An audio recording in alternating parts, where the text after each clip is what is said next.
किसान मेरे साथ हैं, गुस्सा बहुत ज़्यादा है। इस बार किसान आर पार के मूड में है। सरकार डर गई है क्या? किसान नेताओं को गिरफ्तार करने लगी लोकल लेवल पर भी।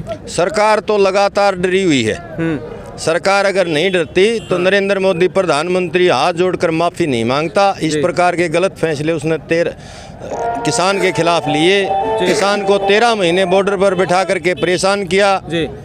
अगर उसका फैसला सही होता तो वो देश का सबसे बड़ा। एक कई जगह से आवाज़ उठ रही है कि पिछले आंदोलन में जिन किसान नेताओं ने अगुवाई की थी वो अभी तक इस आंदोलन में शामिल नहीं हुए हैं। देखिए, शुरू में वो 2 दिन नहीं थे शामिल, लेकिन ये नेता की लड़ाई नहीं, हर किसान की लड़ाई है। जब हर किसान की लड़ाई लड़ी, छोटे से छोटा किसान भी बॉर्डर के लिए तैयार होया, भाई हम अपने हक की लड़ाई लड़ेंगे।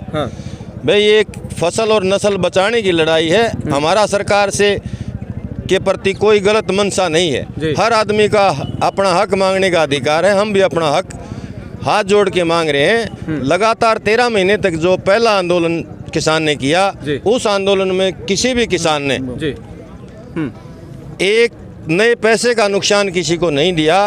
तो सरकार को अब डरने की जरूरत नहीं थी। इस प्रकार के जो बैरिकेड, इस प्रकार के जो सरकार के रवैये हैं, अगर सरकार ये रवैये अगर अपने पाकिस्तान या चीन बॉर्डर पर अपनाए तो हमारे जो इलाके पर कब्जा न हो, साथी हैं जो फौज में हमारे बच्चे नौकरी करते हैं, उनकी जान की सुरक्षा सरकार करे।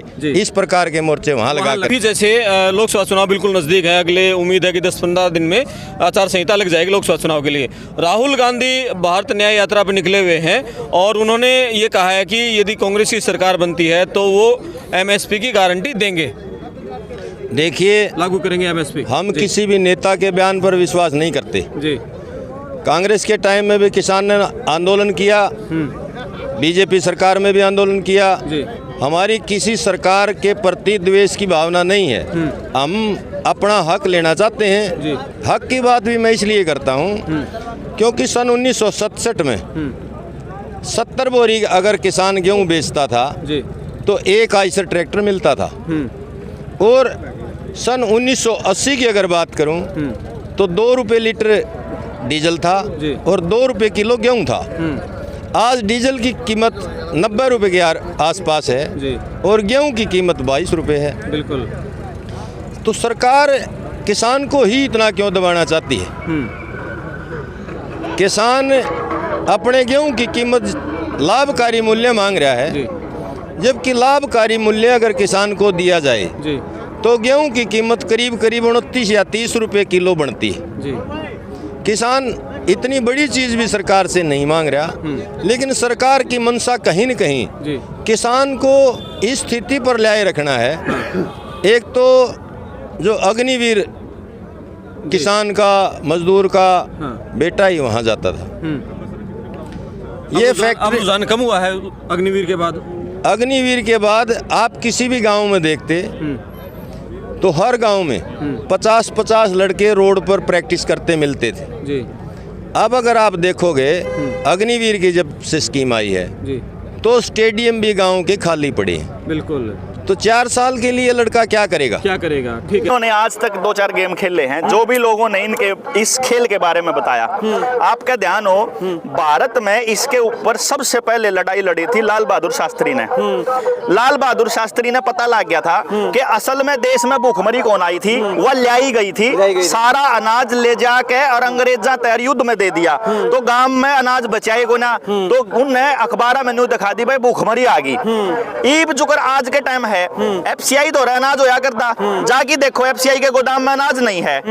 इब जब देश में तो इब न्यू बारिश आ जावे और पानी खड़ा हो जावे और बीज खराब दे दे कंपनी। इब गाम राम दो अपना बीज तो है नहीं, कंपनी खराब बीज दे दे तो अनाज होवे को ना। अब असलियत में तो अनाज अडानी ते दिया गया है, यानी भूखमरी आने वाले टाइम में ले आई जाएगी। वो दिखा देश के लोगों को विस्थापित होना पड़ेगा। जब गांव में पानी नहीं, बिजली नहीं और अनाज नहीं और खेत नहीं, तो गांव वाले ने लकड़ना पड़ेगा, तो लकड़ने के लिए जाओगे कित? तो फिर एक काम करने का तरीका चल रहा है, हर शहर के नजदीक, हर छोटे शहर के नजदीक, जैसे नारनौंद है, मैंने इतनी देखा नहीं है, लेकिन जो आड़े के लोग हैं उनने जरूर बेरा पाओगा कि शहर के नजदीक बड़े बड़ी बिल्डिंग बनाई जाने लग रही है, कई मंजिला, 10-10 मंजिला, 20-20 मंजिला ग्रुप हाउसिंग सोसाइटी किसानों ने गेल लेकर दीनदयाल उपाध्याय आवास योजना के तहत वो एक ग्रुप हाउसिंग सोसाइटी में एक गांव बच सका है, और आपकी फैमिली आईडी पहला बन रही है। तो कै मानस हैं, कितने मानस विस्थापित करने हैं, उस खातर कै कमरे चाहिए, कितना अनाज का पैकेट चाहिए, ड्रोन की गैला पैकेट आपके कमरे के बाहर आ जाओगा, फालतू चूं करने की जरूरत नहीं, थारे खाते में डिजिट आंदे रहेंगे, सरकार के खिलाफत नहीं करनी है,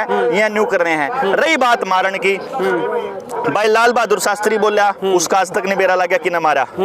जिस दिन इंदिरा गांधी ने सारे देश के संसाधन सरकारी कर दिए थे, उसका नहीं बेरा लगा, बैंक सारे नेशनलाइज करे थे, बैंका के ऊपर बोली थी, मैं भी बैंका पे बोलने लग रहा हूँ, जो बैंका पे बोला है उसको इसी तरीके से मार दिया गया, राजीव गांधी को इसी तरीके से मार दिया गया, भाई राजीव दीक्षित को इसी तरीके से मार दिया गया, हिटलर ने भी वो काम करा था, वो भी इसी तरीके से मार दिया गया। इस देश का सबसे बड़ा देशभक्त और भारत का, आजाद भारत का पहला प्रधानमंत्री नेताजी सुभाष चंद्र बोस, जिसने आजाद हिंद सेना बनाई, आजाद हिंद रुपया भी बनाया, अपना रुपया बनाया, वो रुपया आज भी चलन में है, वो आदमी आजाद हिंद सरकार बनाई, उस आदमी के भी आज तक नहीं बेरा लग गया, क्योंकर मर्या जिया के रोड़ा है।